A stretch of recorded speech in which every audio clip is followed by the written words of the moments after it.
Hi, my name is Jody Bortz. I'm a longtime flute teacher, and I'm going to talk to you about purchasing a beginner flute for your child.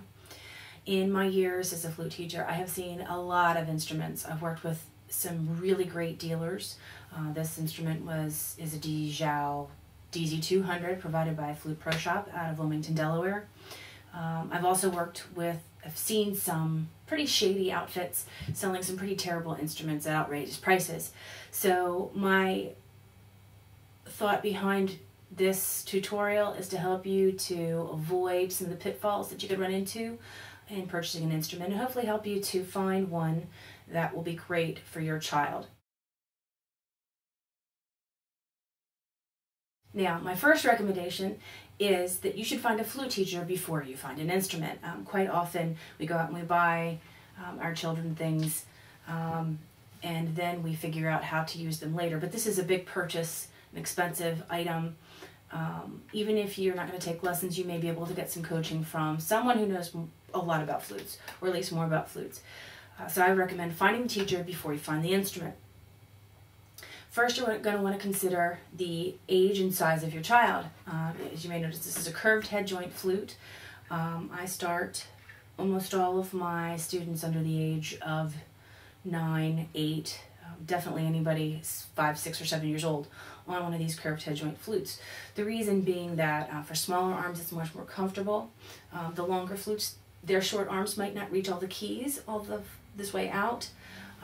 It's more comfortable for them, so they're going to have more fun practicing. They're not going to tire as easily, so they'll progress more quickly on an instrument like this.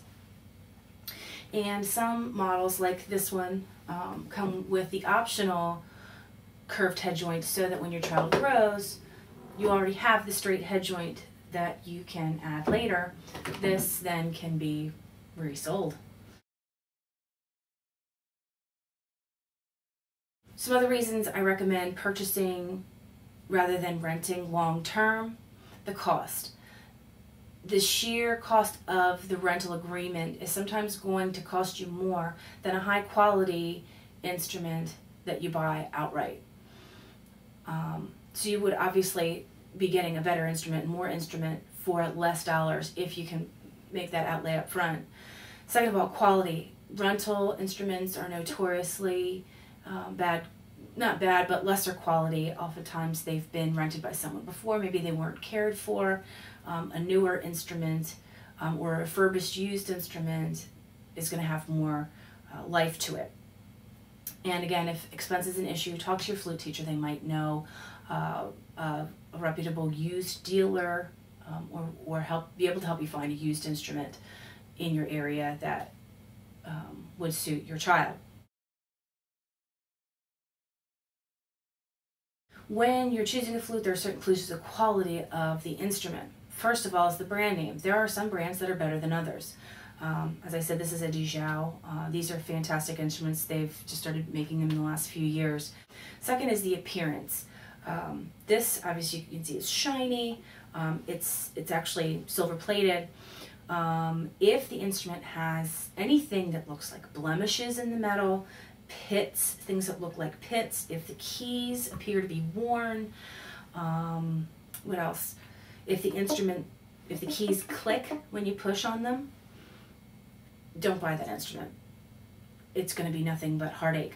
Also, if you're not able to put the instrument together easily, if the foot joint is not connector is not completely round, if the head joint connector is not completely round, you're going to have problems with this instrument. The third factor is metal. What is the flute made of? If it looks like or claims to be in any way chrome, stay away from it. Nickel plated might be okay. There are some decent quality instruments, but I am a big fan of the silver. You know, the better quality metal, the better quality instrument. Some other pitfalls to avoid: do not buy your instrument at a box store. Buy it from a reputable instrument dealer. A box store is going to sell a mass-produced flute that isn't made necessarily with the care that something like this was. So in the long run, it may end up costing you more because it's going to be in constant need of repair, or it's going to need to be replaced much sooner. Never ever buy a purple, blue, pink, or other rainbow colored flute. These are not made out of precious metals as we would like to see a flute. And again, talk to your teacher about name brands. If you've never heard of it and they've never heard of it, there's probably a reason. No matter what you decide, do not buy your flute during band orientation at school.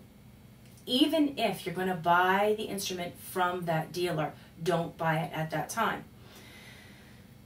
You are a captive audience in that situation. You will not have the time to inspect the instrument that you would have one-on-one in their store. You won't have the one-on-one time with the seller to be able to ask questions, to be able to understand the agreement that you're getting into, and you may not even be getting their best deal. You may be able to talk to them about lower prices, whatever. You're not going to get that, whatever their best deal is, you're not going to get it there. So definitely wait and go to their store or to a dealer's place of business. Also, don't overlook online. There are a lot of good dealers online that will ship to you. Just make sure if you do try to buy an instrument online that you find out about the return policy or trial period policy. If the instrument doesn't work out, you don't want to be stuck with it. You want to know that you can send it back.